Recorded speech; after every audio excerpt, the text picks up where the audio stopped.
The greatest labor-saving device there ever was just a simple house bereft of extra stuff.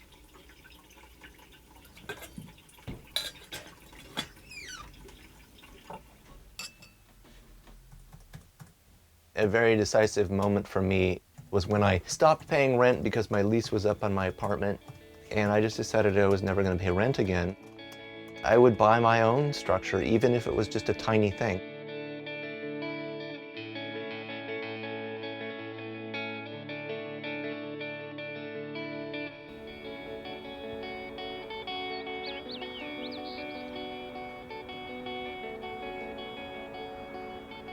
As I was moving from Iowa to California, I heard about the land prices out here and was afraid I might have to live on the street. So I thought I should have something I could easily parallel park.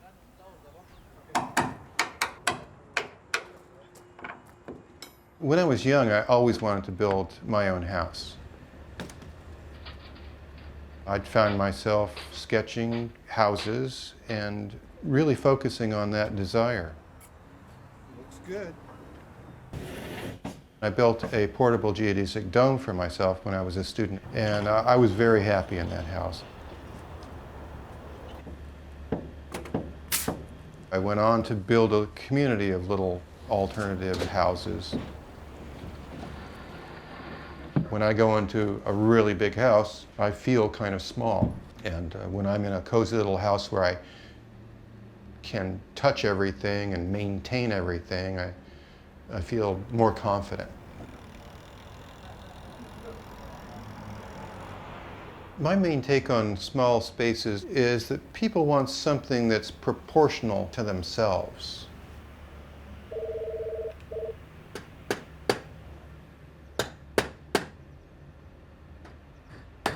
I knew I always wanted to build like a tree house just to move out. This was just another step towards it, and I thought it would be even cooler because I could not only live in it, I could also move it away instead of just leaving it up in a tree. I'll move into the house when I'm a junior, right here in my parents' backyard. And then I'm hoping that I can take it to college. In the future, missing the bigger house, I think I'm gonna miss having big parties in the inside when it's raining and you have a bunch of people over and you sit down for dinner and stuff, but I guess I could get a garage or something.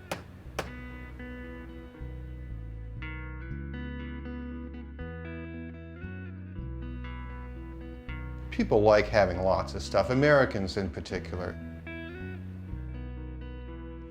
You know, the way that this big house thing grew up, people could borrow a lot of money,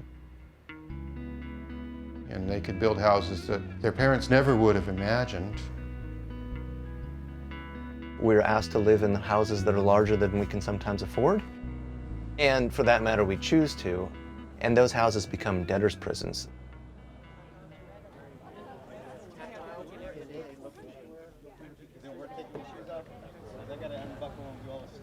We get such a broad spectrum of people coming to the open houses. What we get is just a lot of fascination. Oh, that is fabulous. Oh, that. Yeah, you might want to not get aluminum with the stainless steel. That's kind of soft for like scrubbing and all. You good?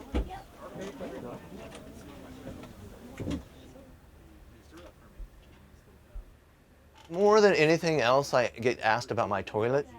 The second you have a small house, immediately people's minds go straight to the toilet. So what do you do for septic? I have a composting toilet and a gray water system. Oh, wow. You know, it's one step from the kitchen to the living room, maybe two. Not a lot of housework. With today's economy, this might be good for some people, you know, actually to live in them as their main house. As much as we can, I don't pay attention to the details. One of the core reasons why I moved into a small space is probably because when I heard that it was illegal to live in a small space, I had to do it. There are these mandatory consumption laws that we have, codes that mandate that every house contains so much square footage. When you move into a recreational vehicle platform, none of those rules pertain. So I bought a 600 square foot house, rented it out to a friend, and I camped out in my own backyard for 5 years. It's not feasible right now for me to start thinking about downsizing. I've got 2 daughters. There's a walk-in closet full of clothes. There's, a big double sink vanity where they do their makeup on date night. I mean, I'm kind of committed to that, but that's not going to be forever. I've had a big house and it doesn't do anything for me. I did get married 2 years ago, and we had a baby a few months ago. I thought about all 3 of us living in 100 square feet. I thought about that for like a second.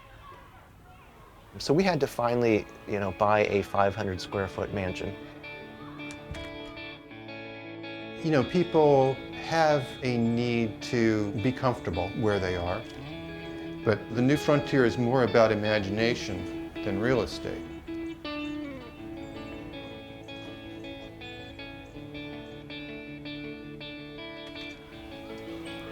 Ultimately you can only occupy 12 square feet at a time. Everything else, is just a place to keep your stuff.